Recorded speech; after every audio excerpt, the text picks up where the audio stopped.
Fala pessoal, eu tô aqui mais uma vez para falar sobre De Volta para o Futuro e os quadrinhos brasileiros.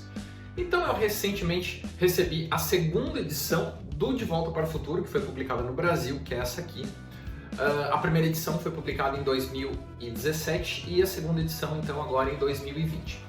Então eu gostaria de falar um pouquinho sobre as minhas primeiras impressões. E é claro, eu volto também a comentar o que eu já tinha falado no vídeo anterior, quando eu comentava sobre a primeira edição. Tudo que eu falo aqui é apenas opinião. E opinião, cada um tem a sua e faz o que quiser com ela, tá? Então estou apenas dando a minha opinião. Eu particularmente, eu prestei muita atenção nessa história aqui da segunda edição, mas eu particularmente achei um pouco forçada, né? A história, a narrativa um pouco forçada. Achei bacana essa parte de eles querendo explorar um pouquinho mais em relação ao ano de 1986 e o sumiço do Dr. Brown, mas eu achei que algumas coisas aí foram muito forçadas. Por exemplo, de enfiar o Needles aí no meio da história, como assim um grande vilão da história, e depois assim a própria Jennifer, que é a namorada do Marty, ela também acaba auxiliando o Marty, mas assim é uma coisa assim, nós precisamos enfiar um personagem aqui para dar mais trama, mais drama na narrativa. Então eu achei que esses pontos ficaram um pouco forçados.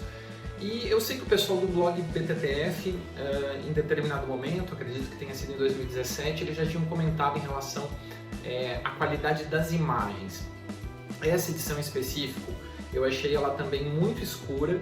Eu não cheguei a ver a edição que foi publicada nos Estados Unidos, mas eu particularmente achei muito escura. Alguns quadrinhos você quase não conseguia ler. Eu sei que eu tentei ler ontem à noite antes de dormir, eu não consegui, eu tive que esperar o dia seguinte, mesmo estando com uma luz lá no quarto bem forte, não deu para eu conseguir ler. Então hoje de manhã eu fui mais próximo da janela, próximo da luz do sol, e aí eu consegui ver os quadrinhos sem problema algum. Então eu acredito que talvez seja a pegada do próprio traço dos personagens, que tem uma vibe meio mangá, assim, talvez esteja relacionado a isso, mas eu particularmente achei escura demais e uma história forçada demais. É que a edição anterior, a número 1, ela te dava um ar assim mais nostálgico, né? Então eu não sei ali se isso foi uma seleção da própria editora aqui no Brasil ou simplesmente a Ipsis Literis, né, fez a tradução das revistas que foram publicadas nos Estados Unidos. Eu sei, eu não posso falar muito porque eu não tive acesso a isso, mas eu acredito que eles poderiam ter colocado aí várias histórias, né, e não prolongar tanto uma história e ficar uma forçação de barra. Tanto que tem um momento aí também que existe uma conversa entre a Jennifer, o Marty e o futuro prefeito Gordon Wilson Jr., e eles então começam a ter um diálogo aí também que eu achei meio uma barra pesada, como diria o Marty McFly.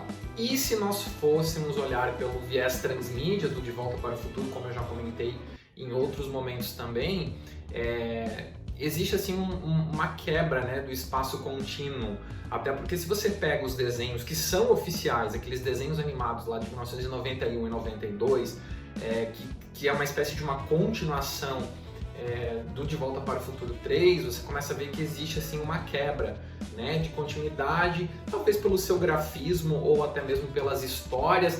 Também temos que ter um pouco de noção que aquelas histórias elas eram mais relacionadas ao universo infantil, mas eu achei que teve uma quebra em relação à linguagem original. Mas em momento algum tudo que eu falei aqui desmerece todo esse esforço, todo esse trabalho que é feito do pessoal que detém os direitos autorais, né, originais. Eu acho que tudo que é feito do De Volta para o Futuro é válido.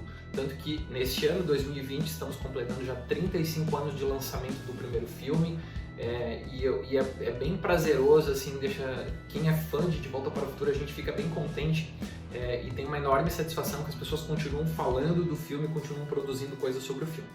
Bom, pessoal, era isso, espero que tenham gostado. Foi apenas um desabafo sobre a segunda edição, que eu não gostei, eu esperava mais, e é isso. Então nos vemos no próximo vídeo. E se você gostou, dá um like aí e se inscreva também aqui no nosso canal.